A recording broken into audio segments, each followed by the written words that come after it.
السلام علیکم ورحمۃ اللہ وبرکاتہ۔ معزز ناظرین، میں ہوں وقار یوسف اور آپ دیکھ رہے ہیں میرا یوٹیوب چینل محمد وقار یوسف سلطانی۔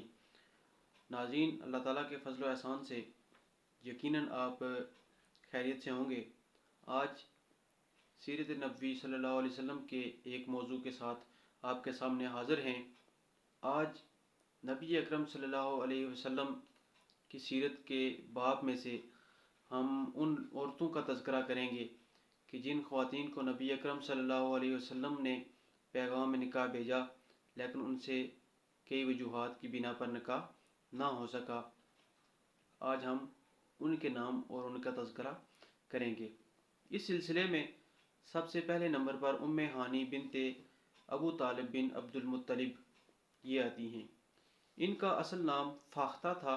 نبی اکرم صلی اللہ علیہ وسلم نے ان سے رشتہ مانگا۔ انہوں نے عرض کیا، میں والی عورت ہوں یا بچوں والی عورت ہوں، یعنی میری اولاد ہے، اور معذرت کی۔ نبی اکرم صلی اللہ علیہ وسلم نے ان کی معذرت قبول کی۔ اس کے بعد دوسرا نمبر آتا ہے دبا بنت عامر بنت قرط بن سلمہ۔ نبی اکرم صلی اللہ علیہ وسلم نے ان کے والد سلمہ بن ہشام کو پیغام نکاح بھیجا۔ اس نے عرض کی کہ مجھے اپنی بیٹی سے مشورہ کرنے کی مہلت دیجیے۔ حضور صلی اللہ علیہ وسلم کو کسی نے ان کے شدید بڑھاپے کی خبر دی، اور والد جب اپنی بیٹی کے پاس پہنچے اور نبی اکرم صلی اللہ علیہ وسلم کے حکم کا بتایا تو انہوں نے کہا کہ نکاح کر دیجیے۔ لیکن جب وہ نبی اکرم صلی اللہ علیہ وسلم کے پاس ان کے والد آئے تو آپ صلی اللہ علیہ وسلم نے خاموشی اختیار فرمائی۔ اس کے بعد تیسرے نمبر پہ ذکر آتا ہے صفیہ بنت بشامہ بنت فضالہ۔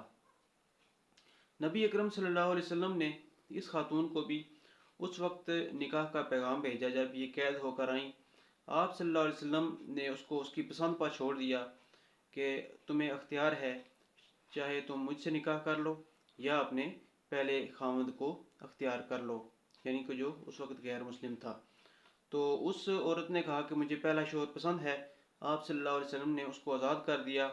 بنو تیم نے اس عورت پر لعنت بھیجی، یعنی افسوس کیا کہ اس نے نبی اکرم صلی اللہ علیہ وسلم کو ترک کر کے اپنے پہلے شوہر کو جو غیر مسلم تھا اس کو قبول کیا۔ اس کے بعد چوتھا نمبر پر ذکر آتا ہے ام شریک کا۔ ام شریک ایک ایسی خاتون ہیں کہ ان کا نام غزیہ بنت جابر بن حکیم ہے۔ نبی اکرم صلی اللہ علیہ وسلم سے قبل ابو بکر بن سلمہ ان کے عقد میں تھی، اور رخصتی سے پہلے نبی اکرم صلی اللہ علیہ وسلم نے ان کو طلاق دے دی تھی۔ انہوں نے اپنے آپ کو نبی اکرم صلی اللہ علیہ وسلم کو ہبہ کر دیا تھا، لیکن آپ صلی اللہ علیہ وسلم نے ان کو قبول نہیں کیا۔ اس کے بعد ذکر آتا ہے پانچویں نمبر پہ لیلہ بنت خطیم۔ نبی اکرم صلی اللہ علیہ وسلم کے ساتھ ان کا نکاح ہوا تھا، مگر یہ ایسی خاتون تھیں کہ جو مغرور سمجھ لیں اس طرح کی تھیں، تو انہوں نے فسخ نکاح کا مطالبہ کیا۔ نبی اکرم صلی اللہ علیہ وسلم نے ان کے ساتھ نکاح ختم کر دیا۔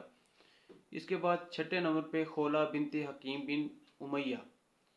اس خاتون نے بھی اپنا آپ نبی اکرم صلی اللہ علیہ وسلم کو ہبہ کیا، لیکن نبی اکرم صلی اللہ علیہ وسلم نے فیصلہ ملتوی رکھا۔ بعد میں عثمان بن موزون نے ان سے نکاح کر لیا۔ اس کے بعد ساتویں نمبر پہ آتا ہے جمرہ بنت حارث بن اوف مزنی۔ نبی اکرم صلی اللہ علیہ وسلم نے خواستگاری کی، یعنی کہ نکاح کرنا چاہا، لیکن اس کے والد نے کہا کہ وہ بیمار ہے، اور حقیقت میں اسے کوئی بیماری نہیں تھی، یعنی کہ ٹالنے کی کوشش کی۔ اور جب اس کا والد بیٹی کے پاس گیا تو اس کو برس، یعنی کہ جسم پر سفید دھبوں کے نشان پڑ گئے، اور یہ خاتون عیب بن برسا کی والدہ تھیں۔ آٹھواں نمبر آتا ہے سودا قریشیہ۔ نبی اکرم صلی اللہ علیہ وسلم نے ان کو بھی نکاح کا پیغام بھیجا، اور یہ بھی اولاد والی خاتون تھیں۔ اس نے کہا کہ مجھے یہ بات ناپسند ہے کہ میرے بچے نبی اکرم صلی اللہ علیہ وسلم کے سرانے پر، یعنی کہ آپ صلی اللہ علیہ وسلم کو تکلیف پہنچائیں، شور کریں۔ تو نبی اکرم صلی اللہ علیہ وسلم نے ان کی تعریف کی اور ان کے لیے دعا بھی فرمائی۔ ایک اور خاتون کا ذکر بھی آتا ہے، لیکن ان کا نام موجود نہیں ہے۔ نبی اکرم صلی اللہ علیہ وسلم نے ان سے نکاح کیا اور عرض کیا کہ نکاح کا پیغام بھیجا۔ انہوں نے کہا کہ میں اپنے والد سے مشورہ کروں گی، اور جب وہ اپنے والد سے مشورہ کر کے آئیں تو پھر نبی اکرم صلی اللہ علیہ وسلم سے انہوں نے کہا کہ آپ نکاح کر لیں، تو آپ صلی اللہ علیہ وسلم نے فرمایا کہ ہم نے تمہارے علاوہ ایک اور لحاف اور لیا ہے، یعنی ہم نے تمہیں چھوڑ کر کسی اور سے نکاح کر لیا ہے۔ ناظرین، یہ وہ خواتین تھیں جن کو نبی اکرم صلی اللہ علیہ وسلم نے نکاح کا پیغام بھیجا، یا ان خواتین نے خود نبی اکرم صلی اللہ علیہ وسلم کے سامنے نکاح کی خواہش کی اور آپ صلی اللہ علیہ وسلم نے ان سے نکاح نہیں کیا، یا بہت سی وجوہات کی بنا پر نکاح نہیں ہو سکا۔ یہ بات یاد رکھیں کہ نبی اکرم صلی اللہ علیہ وسلم نے جتنے بھی نکاح جن بھی خواتین سے کیے ہیں وقتاً فوقتاً، وہ کچھ تو سیاسی بنا پر تھے، کچھ اخلاقی بنا پر، اور کچھ اس لیے کیے گئے تاکہ ان کی دل جوئی ہو سکے۔ ناظرین، آج کی ویڈیو ہماری ان خواتین کے بارے میں ہے جن کے ساتھ نبی اکرم صلی اللہ علیہ وسلم نے نکاح کی خواہش کی، یا جن عورتوں نے نبی اکرم صلی اللہ علیہ وسلم سے نکاح کی خواہش کی لیکن آپ صلی اللہ علیہ وسلم کی عقد میں نہ آ سکیں۔ نئی ویڈیو آنے تک کے لیے آپ سب کو اللہ حافظ۔ ہماری ویڈیو کو مکمل دیکھا کریں۔ اللہ تعالیٰ آپ سب سے راضی ہو۔ السلام علیکم ورحمۃ اللہ وبرکاتہ۔